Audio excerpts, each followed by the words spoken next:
pela oportunidade de estar aqui.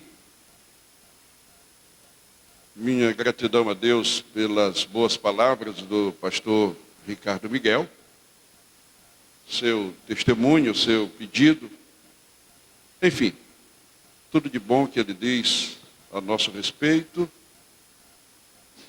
sobre a nossa diretoria, seu pedido também, nossa gratidão ao amado pastor. De fato, o Ricardo Miguel é um amigo de longas datas.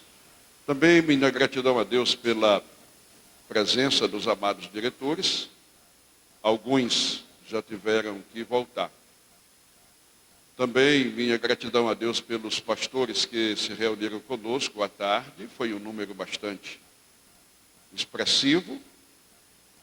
Penso que quase que a totalidade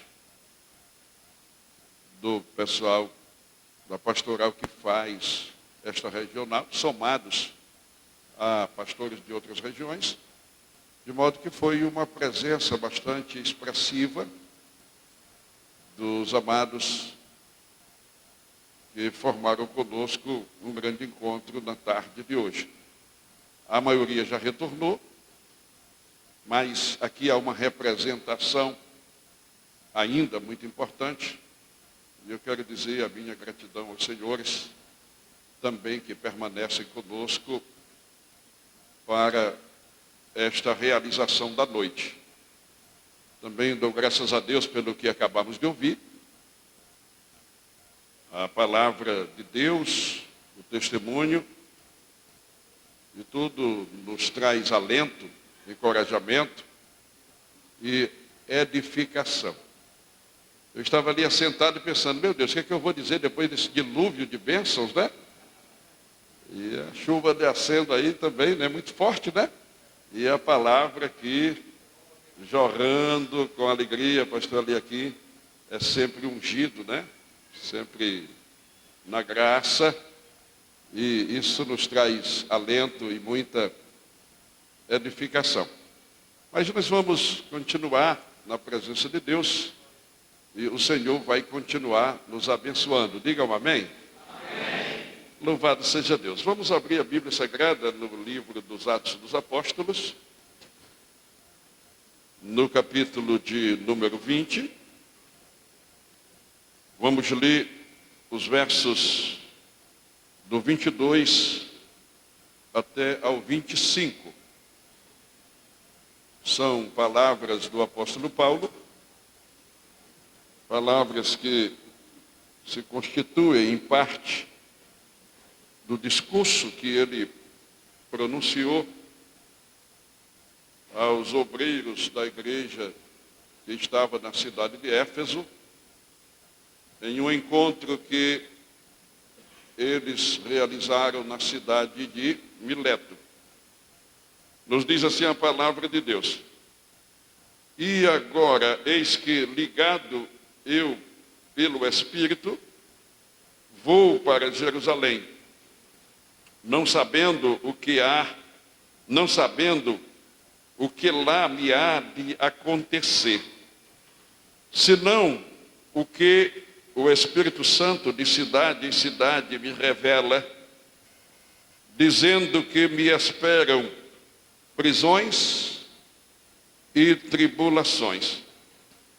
Mas em nada tenho a minha vida por preciosa, contanto que cumpra com alegria a minha carreira e o ministério que recebi do Senhor Jesus, para dar testemunho do Evangelho da graça de Deus.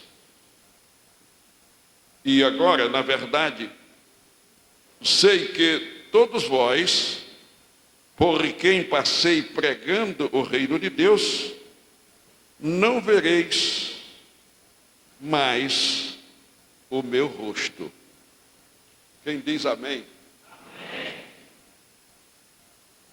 Amados, nós vamos meditar nas palavras que temos lido e vamos fazê-lo considerando as circunstâncias vividas pelo apóstolo naqueles dias.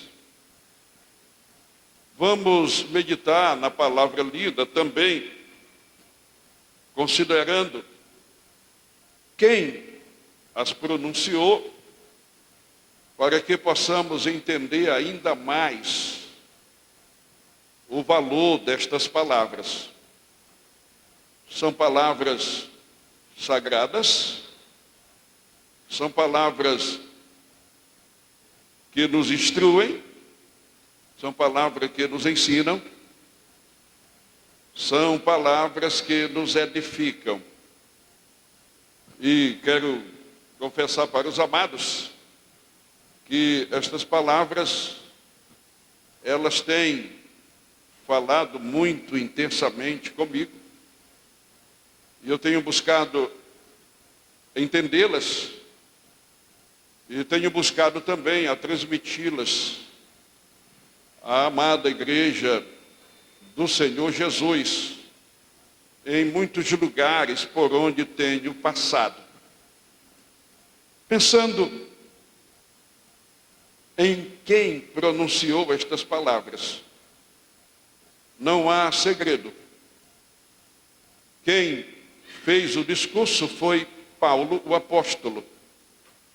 Lucas fez registro e acreditamos, o Espírito Santo inspirou o apóstolo. E as palavras têm validade permanente e elas vêm a nós nesta noite para nos edificar e nos abençoar. Consideremos quem é o apóstolo Paulo. Ele mesmo se identifica como sendo judeu de nascimento, da tribo de Benjamim, circuncidado ao 8º dia, formado aos pés de Gamaliel. E ele continua o seu testemunho dizendo que ultrapassava ou excedia aos demais de sua idade, do seu tempo, na prática do judaísmo, no zelo pela lei. E, em consequência disso, também ele se tornou um perseguidor, um ferrenho perseguidor da igreja, de modo que a Bíblia chega a declarar que ele respirava ameaças e mortes contra a igreja.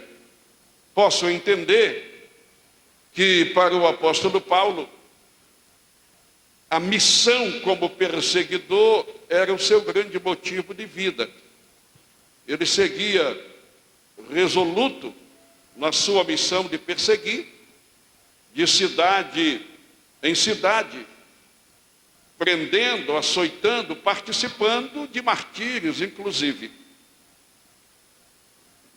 Ele teve uma experiência grandiosa com o Senhor, e às vezes fico considerando o privilégio que ele teve de ser evangelizado pelo Cristo ressurreto e glorificado.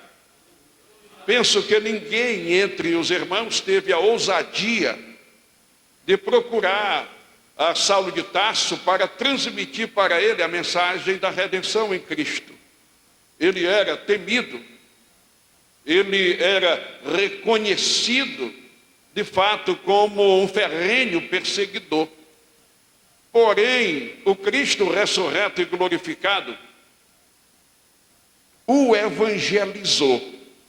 Quero que pensem comigo no privilégio que ele teve de ser evangelizado pelo Cristo ressurreto e glorificado, que foi ao encontro dele no caminho de Damasco e manifestou-se para ele na forma de luz, uma luz intensa, de um brilho tão forte como o sol no seu resplendor.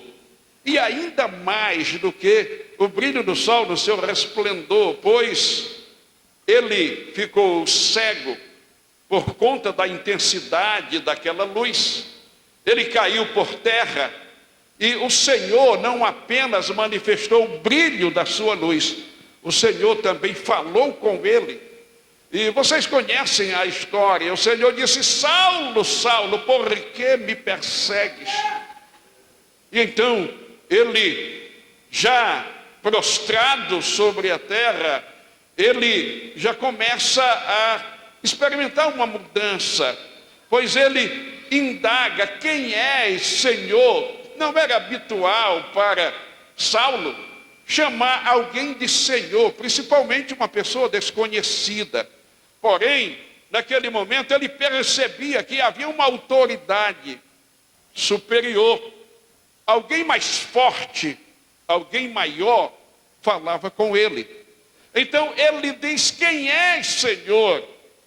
E para surpresa dele, ele escuta as palavras: eu sou Jesus a quem tu persegues. Aleluia. Às vezes eu fico pensando que nesta modalidade de evangelização, ninguém resistiria, ninguém deixaria de se converter. Glórias ao nome do Senhor. Então o apóstolo, ele teve esta grande experiência e ele segue conforme a orientação do Senhor para Damasco, e o Senhor comissiona a Ananias e diz: Ananias, vai orar, procura um homem de Tarso chamado Saulo, ele está lá na rua chamada direita, procura ele. Ele está orando, ele está cego. Tu vai orar por ele, ele vai ser restaurado, ele vai ser cheio do Espírito Santo. E Ananias diz: Senhor, quantos males este homem tem feito à tua igreja, Senhor. Então ele quis resistir, ele quis não aceitar a missão por medo. Mas o Senhor o convence: vai, porque ele é para mim um vaso escolhido. Vaso escolhido para levar o meu nome aos reis da terra, aos gentios, também os de sua nação. Glória. Ananias vai. E eu fico pensando que Ananias, ele entra na casa já com as mãos estendidas, e vai dizendo assim: irmão Saulo, o Senhor Jesus que te encontrou no caminho de Damasco, enviou-me para orar por ti, para que tu sejas curado e sejas cheio do Espírito Santo. Faz a oração, e a visão dele é restaurada, e de fato ele é cheio do Espírito Santo. Glórias ao nome do Senhor. E ali o milagre da restauração acontece.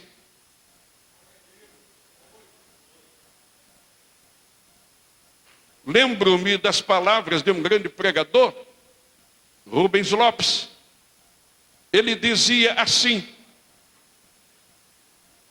Paulo, o apóstolo, está para Saulo, o fariseu, assim como o dia está para a noite.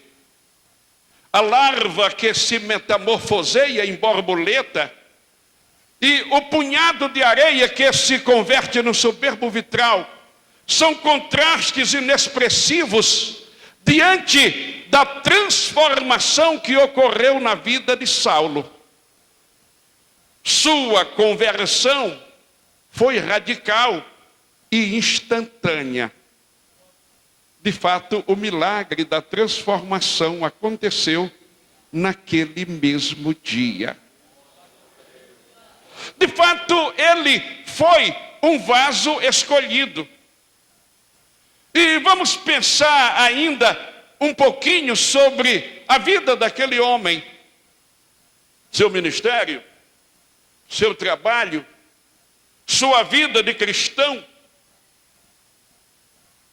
Nos mostra que ele foi um homem de tanta comunhão com Deus, que teve o privilégio de conhecer o céu pelo lado de dentro.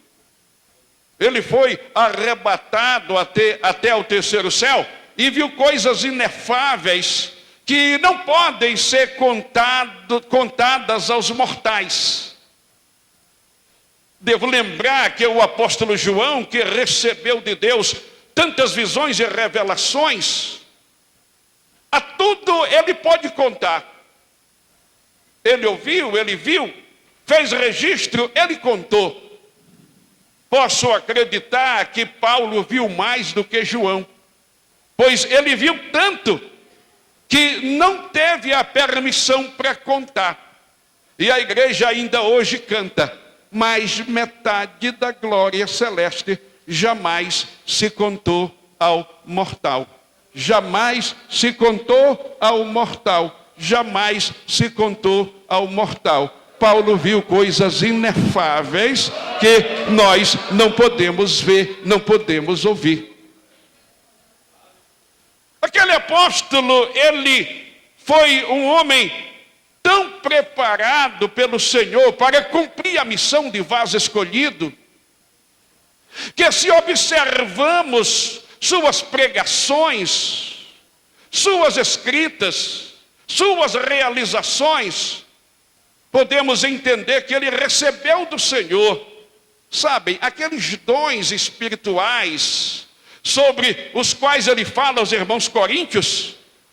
Paulo era usado pelo Senhor com a palavra da ciência, a palavra da sabedoria, a profecia, dom de discernir espíritos, variedade de línguas, interpretação de línguas, dons de curar, operação de maravilhas, o dom da fé.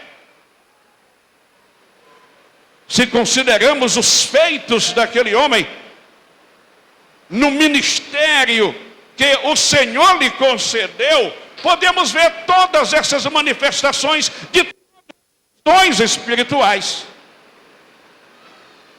Glória. Bendito é o nome do Senhor. Escrevendo aos irmãos Efésios, ele fala sobre os dons ministeriais. Ele fala que o Senhor deu uns para apóstolos, outros para profetas, outros para evangelistas, outros para pastores e outros para mestres. Sim, se observamos o desenvolvimento do trabalho feito por aquele apóstolo, a gente vai ter a convicção de que ele era verdadeiramente apóstolo, profeta, ele era, sim, evangelista, ele era pastor e era mestre. Recebeu de Deus também os dons de serviço, sobre os quais ele fala aos irmãos romanos no capítulo 12. Este homem, de tanta experiência, de tanto vigor espiritual, de tanta unção de Deus, ele agora entende que encerrou o seu trabalho na Ásia Menor e marca uma reunião de despedida. Ele está na Europa.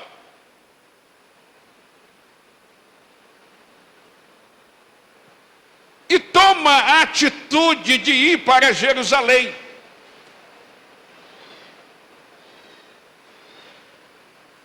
Porém, projeta passar pela Ásia Menor para uma reunião de despedida. E entendamos, uma despedida definitiva. Pensemos alguns instantes, o apóstolo, usado intensamente por Deus, ele produz uma verdadeira revolução na Ásia Menor, notadamente na cidade de Éfeso. Sua pregação, seu testemunho acerca do Cristo ressurreto, os milagres que aconteceram, fez que o paganismo que tinha grande destaque em Éfeso com a adoração a Diana, caísse em descrédito. Os fabricantes de imagens e de outros objetos de adoração entraram num processo de falência. Ninguém mais queria comprar imagens. Ninguém mais queria comprar objetos de adoração do paganismo, porque Paulo estava pregando o Cristo vivo, ressuscitado e glorificado, Criador e sustentador do universo. Temos o testemunho na Bíblia Sagrada que Demétrios, que era o representante dos fabricantes de imagens, ele promoveu uma grande passeata na cidade de Éfeso para sensibilizar as autoridades romanas, a fim de que proibissem Paulo e seus companheiros de pregar o evangelho, porque as indústrias estavam fechando, o comércio estava parado e o desemprego havia batido a porta. Porque ninguém mais comprava, ninguém mais fabricava, ninguém mais vendia imagens de escultura e outros objetos de adoração, porque o povo estava acreditando na existência de um Deus poderoso.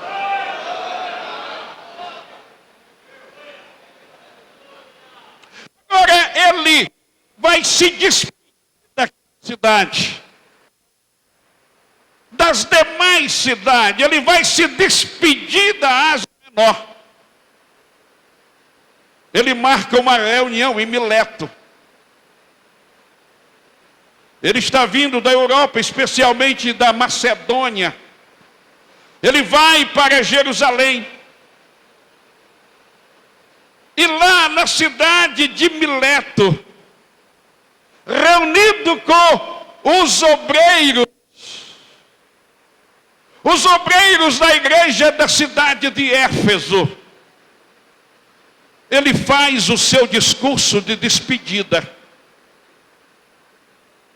Amados, eu acredito que ele pediu a Deus a melhor mensagem. Ele pediu a Deus a melhor palavra. Ele pediu a Deus que lhe concedesse o melhor, que pudesse falar àqueles irmãos, pois era a sua última vez. Ele mesmo disse: nunca mais vereis o meu rosto. E naquele tempo, só tinha uma maneira de se ver o rosto de alguém. Era na modalidade presencial. Ele pediu a Deus, eu creio assim. Creio também que o Senhor lhe deu a mensagem. E reunido com os obreiros, ele vai transmitir a mensagem. E o que nós lemos é parte desta mensagem, deste discurso de despedida do grande apóstolo.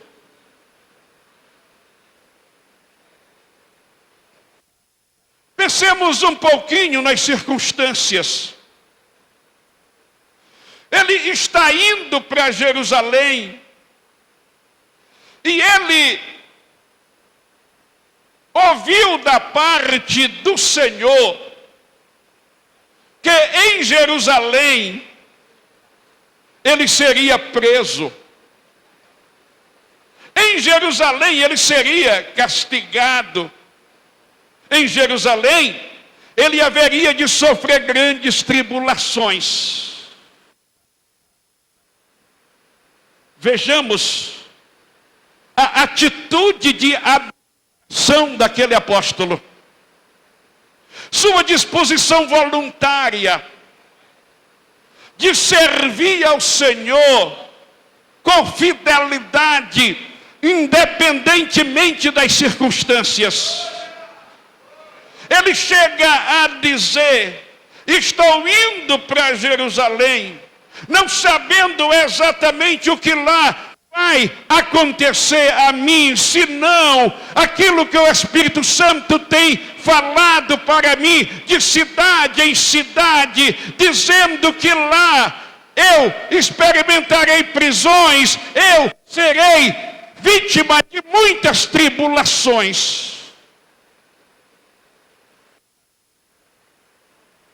Diante deste quadro que se apresentava para ele no mundo espiritual, ele segue resoluto, ele segue com toda disposição, ele não recua, ele não desiste. Sabem, antes da conversão, ele respirava ameaças e mortes contra a igreja. Agora, depois da conversão, ele respira fazer a vontade de Deus. O seu grande motivo de vida agora é pregar o Evangelho. O seu grande motivo de vida agora é ter uma vida de obediência ao Senhor. De modo que depois de informar sobre essa expectativa de muito sofrimento, ele afirma: mas em nada tenho a minha vida por preciosa, tanto que cumpra com alegria a minha carreira e o ministério que recebi do Senhor Jesus para dar testemunho do Evangelho da graça de Deus. Podemos pensar e entender, numa linguagem mais fácil, Paulo está dizendo: eu não sou precioso, eu não sou importante, minha vida não é preciosa, eu não sou importante, e a minha vida vai ter sentido, vai ter importância, se eu correr com alegria a minha carreira, se eu também com alegria cumprir o ministério que recebi do Senhor Jesus para dar testemunho do Evangelho de Deus. Pensemos um pouco. O que é que Paulo chama de a minha carreira? É o seu compromisso pessoal com Deus. Porque antes de ser pastor, eu preciso ser crente. Antes de ser obreiro de qualquer categoria, na hierarquia do ministério do Evangelho, eu preciso ser crente de verdade. Minha carreira, meu compromisso pessoal com Deus. É isso que vai dar importância à minha vida. É isso que vai dar sentido à minha existência. É esta a minha grande motivação de vida. Ser crente de verdade. Amados, ser crente de verdade é fundamental. Ser crente de verdade é básico. O apóstolo Paulo sempre coloca em primeiro lugar esta necessidade do nosso compromisso com Deus. Ele diz a Timóteo: tem cuidado de ti mesmo, para depois dizer, e da doutrina. Ele declara de si mesmo: importante para mim, o que dá sentido à minha existência é com alegria correr a minha carreira e cumprir o ministério que recebi do Senhor Jesus para dar testemunho do Evangelho da graça de Deus. Por que colocar em primeiro lugar o compromisso pessoal? É porque, de fato, Antes de tudo, nós precisamos de nascer de novo. A obra do Evangelho é obra do reino. Nossa missão como pregadores, ensinadores, pastores, supervisores, diáconos, presbíteros, auxiliares, nossa missão é servir ao reino.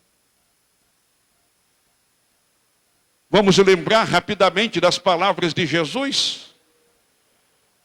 Jesus diz a Nicodemos: se alguém não nascer de novo, não pode ver o reino de Deus. Se alguém não nascer da água e do Espírito, não pode entrar no reino de Deus. Acreditemos juntos.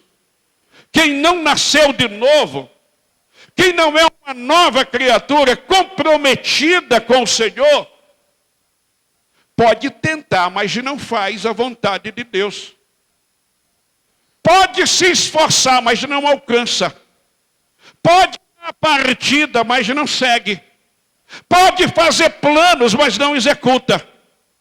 Porque esta obra é uma obra do reino de Deus, é uma obra espiritual. E ela é feita por quem foi transportado do reino das trevas para o reino do Filho do amor de Deus. Isto é, para quem recebeu a verdadeira conversão, a conversão genuína, quem nasceu de novo, quem é habitado pelo Espírito Santo e participante da natureza de Deus.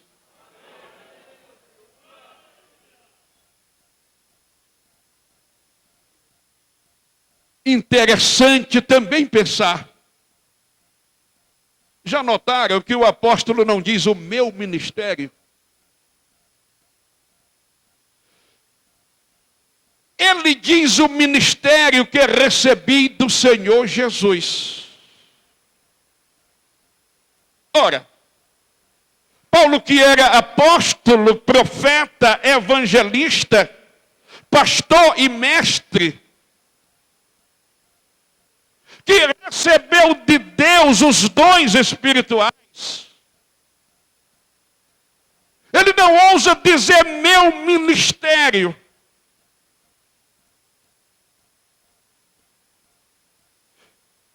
Digo outra vez, ele diz o ministério que recebi do Senhor Jesus. Aí ele cita as finalidades do ministério. De toda esta imensidão de graça e de poder que ele recebeu do Senhor, ele considera um resultado, uma finalidade, uma missão, dar testemunho do Evangelho da graça de Deus. Então podemos entender que os dons espirituais, no que pese o fato de serem chamados dons, não são condecorações. Os dons ministeriais, no que pese o fato também de serem chamados de dons, eles não são condecorações. Eles não têm a finalidade de nos dar notoriedade. Eles não têm a finalidade de dar a nós um sentimento de um grau de importância maior do que os outros.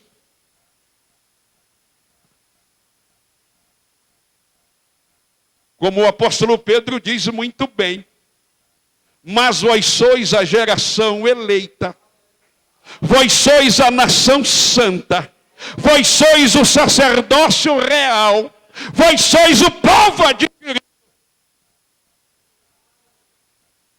para que anuncieis as virtudes daquele que vos chamou das trevas para a sua maravilhosa luz. Então Pedro também entendia que toda esta imensidão da graça divina, do poder de Deus, operado na vida da igreja, tem a santa finalidade do testemunho do Evangelho da graça de Deus, da proclamação das virtudes daquele que nos chamou das trevas para a sua maravilhosa luz. Vamos lembrar ainda algumas palavras do apóstolo João. O apóstolo João, na introdução ao livro de Apocalipse, ele vai identificando quem é Jesus. E quando chega no verso 5, ele diz, é aquele que nos ama. E com o seu sangue, ele nos lavou dos nossos pecados. E nos constituiu reis e sacerdotes para seu Deus e seu Pai.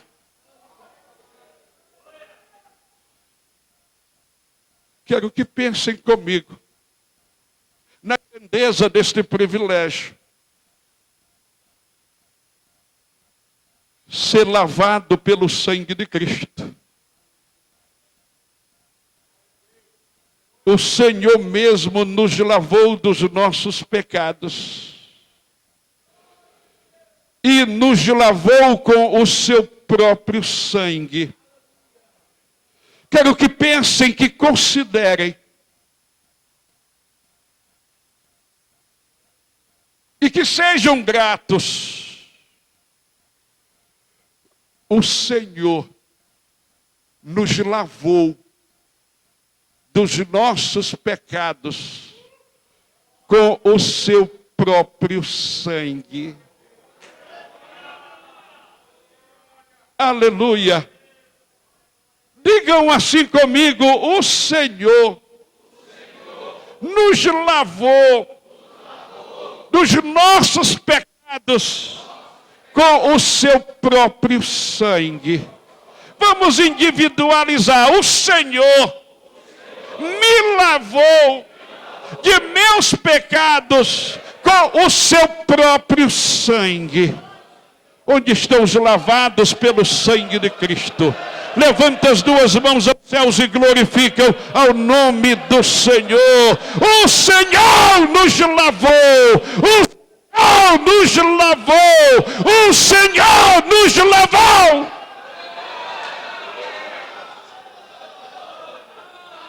E fez mais. Nos constituiu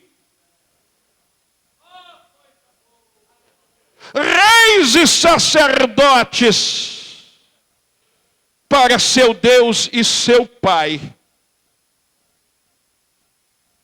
Voltemos às palavras de Paulo ainda por alguns instantes para dizer amém.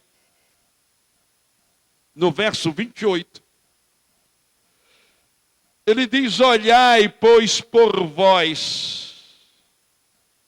Olhai para o rebanho, sobre o qual o Espírito Santo vos constituiu bispos, para apacentardes a igreja de Deus, que ele resgatou com o seu próprio sangue. Glória. Pensemos na grandeza do privilégio. O Espírito Santo nos constituiu.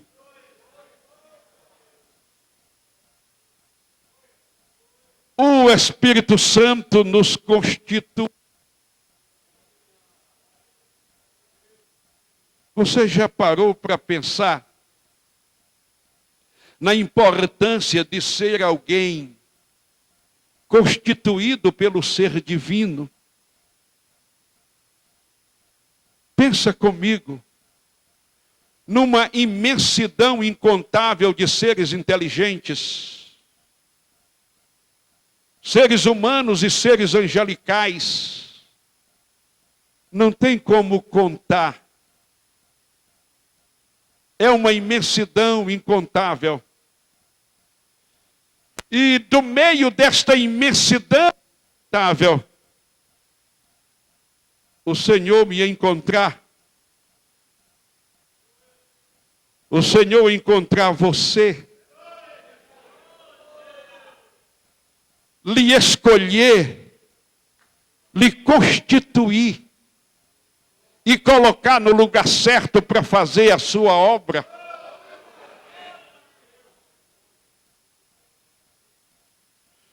Quando o apóstolo Pedro diz que os anjos atentam para o que nós fazemos, me dá o direito de pensar que os anjos desejam fazer o que nós fazemos. Desejam pregar o evangelho, mas o Pai não lhes permitiu. Desejam dar o testemunho do evangelho da graça de Deus, mas não lhes foi permitido. Desejam pastorear, mas não lhes foi permitido. Desejam fazer, enfim, o que nós fazemos, mas não foi permitido a eles. O Senhor nos constituiu. Glória. O Senhor nos constituiu.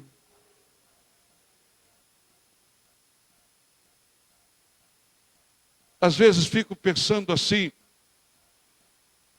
a Bíblia fala da areia da praia para ilustrar uma imensidão incontável.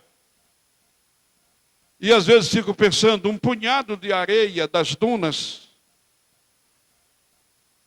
já é uma quantidade que você não pode contar. Agora pensemos nas grandes elevações das dunas.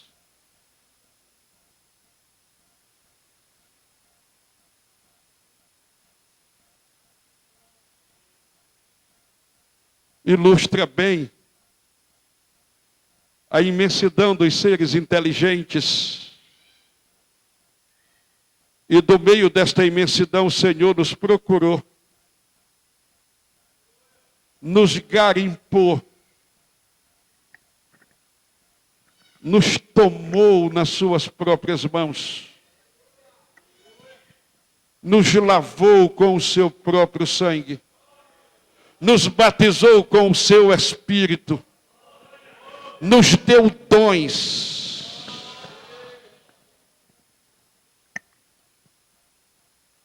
nos constituiu.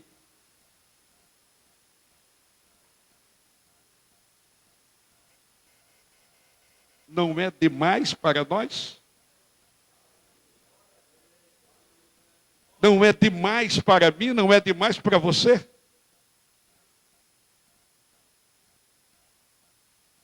Vemos aqui a grandeza do privilégio que o Senhor nos deu. Eu e você somos constituídos pelo Espírito Santo.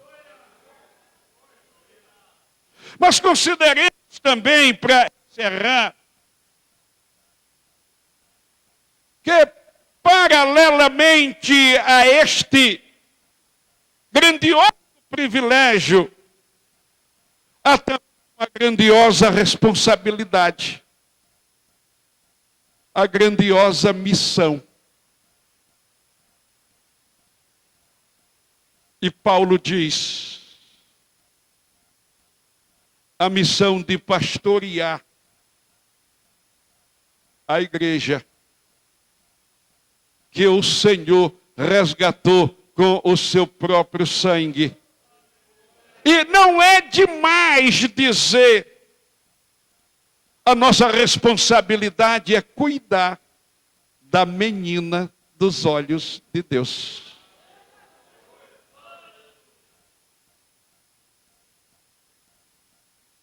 Que o Senhor nos ajude. Como diz o autor aos Hebreus, escrever na tábua do coração esta verdade, este entendimento. O Senhor nos deu o privilégio maior para o cumprimento da missão maior, que o ser humano pode desenvolver aqui na terra. É grande o nosso privilégio. Quero só lembrar que às vezes nós erramos muito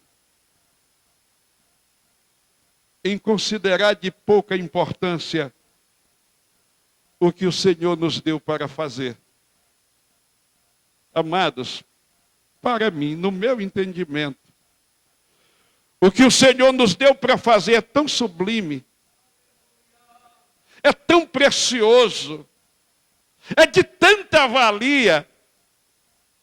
Eu particularmente, nunca disse que o trabalho do Senhor é espinhoso. Eu nunca disse. Sou pastor há 37 anos. Eu nunca disse, eu estou fazendo uma obra espinhosa. Eu não tenho coragem de dizer assim.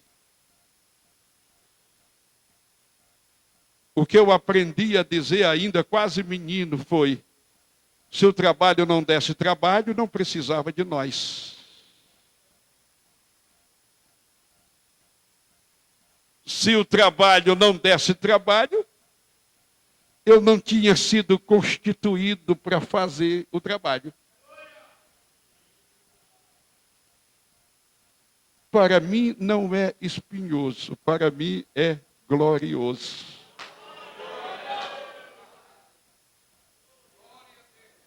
Não vai aqui nenhuma crítica a ninguém. É um posicionamento do meu coração. E que desejo transmiti-lo, para que verdadeiramente cada um de nós, todos nós, consideremos como é grande o privilégio que o Senhor nos deu. Fazer a obra do seu reino. Dar o testemunho do evangelho da sua graça. Pastorear o rebanho de Deus. Cuidar da menina dos olhos de Deus. Contar acerca das virtudes daquele que nos chamou das trevas para a sua maravilhosa luz. Encerro. Mas vos convido a ficar de pé. Eu quero fazer uma breve oração.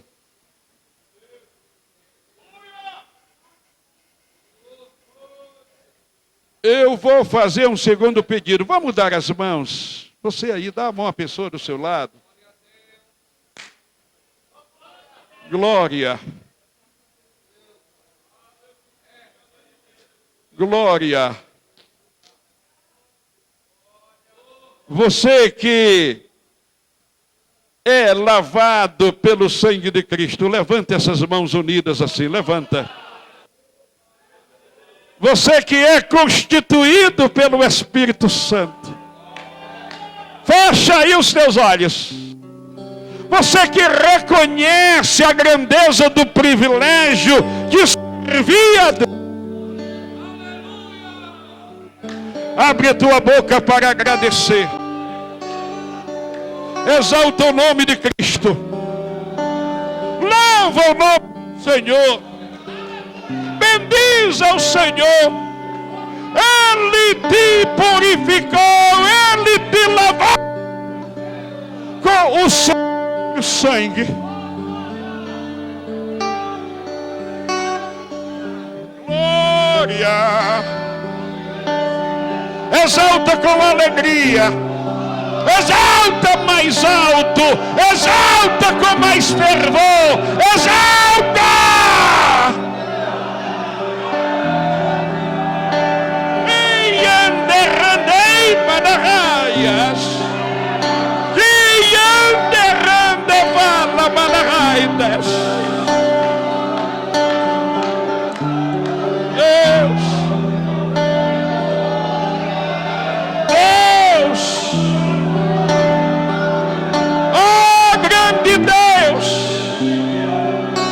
Na vida dos meus irmãos, das minhas irmãs.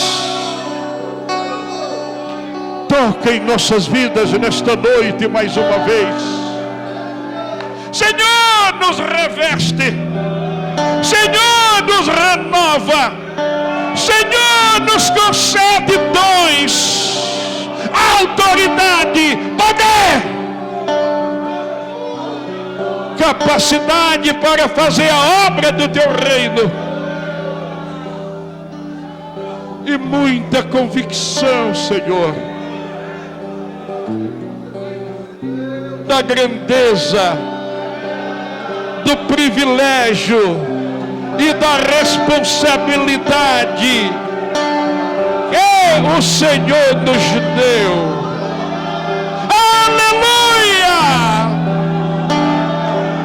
Aleluia! Glorifica um pouco mais, glorifica um pouco mais, glorifica!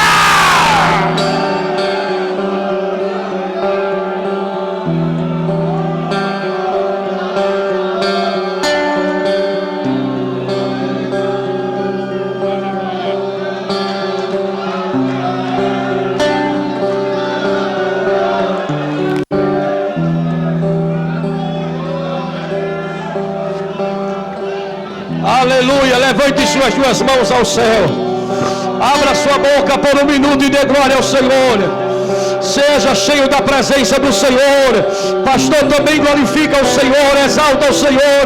O Senhor é conosco, seja renovado. A porta que Ele abriu ninguém fecha. A porta está aberta, assim diz o Senhor. Adore ao Senhor nesta santa noite. Louvado seja o Senhor. Abraça a pessoa que está do seu lado. Diga, volte para casa agraciado pelo Senhor. Eremachuriandaramaia. Uramanacandaramasura manamanaha. Iramanashuira cantarébia. Oh, que coisa boa é sentir a presença do Senhor, irmão. Oh, desde a parte da tarde que eu sinto a presença do Senhor entre nós. Emida, camanda, suira, manda. Emiribasia, andaiabasia. Glória. Eminianda, candominibiase. Aleluia. Aleluia. Senta por um minuto só, meu irmão. Por um minuto só nós já vamos encerrar o nosso culto. Louvado seja o Senhor Jesus. Que Deus abençoe o nosso presidente.